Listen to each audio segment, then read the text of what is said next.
What? It'll never happen to me. Late evening, mid-July. A pedestrian was walking their two dogs home along a rural country lane, having just visited their parents a short distance away. The pedestrian was doing everything right, walking towards the oncoming traffic, the dogs were on the inside of the owner, away from the traffic, and the owner was wearing a reflective vest. Travelling in the opposite direction was a businessman driving a large 4x4 who was travelling to get a train to attend a business meeting the following morning. This driver collided with the pedestrian, propelling her into a shallow ditch at the side of the road, likely killing her instantly. After stopping momentarily at the scene, the driver then continued his journey to catch his train. After failing to return home, the pedestrian's partner went out to look for her several hours later, and after searching, found her body in a shallow ditch where it had come to rest following the collision. As the on-call lead investigator, I received the call at about 4:45 a.m. On arrival at the scene, there was very little to show anything had happened. The pedestrian was still in the resultant position, waiting for the forensics team to arrive. A couple of small bits of black trim and some glass fragments were the only visible signs that anything had happened at all. With no witnesses and virtually nothing to go on, it was a race against time to identify and locate the vehicle and driver before evidence was lost or destroyed.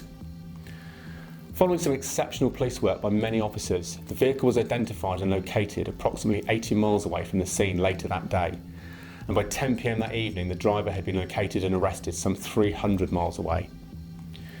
During the long and at times painstaking investigation that followed, it was established that the driver's mobile phone had an app running that was tracking the train he was trying to catch, although he maintained throughout his phone had remained in his pocket at all times. A reconstruction of the scene showed that the pedestrian would have been visible to the driver for several seconds at the very least, giving him time to react and avoid hitting them. The impact caused the vehicle involved to sustain significant damage to the point that one headlight was completely out of alignment and several components under the bonnet were so badly damaged that it started a small fire, further damaging vital components. Despite this, the driver continued to drive the vehicle for some 80 miles until he was able to catch the train he was intending to get.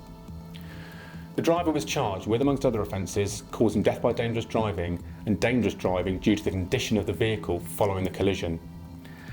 Having pleaded not guilty to the offence of causing death by dangerous driving, a full trial was held, during which the driver maintained that his phone was in his pocket. Having been unable to give any reasonable explanation as to why he hadn't seen the pedestrian, he was convicted of causing death by dangerous driving on the basis that he had been on his phone at the time of the collision.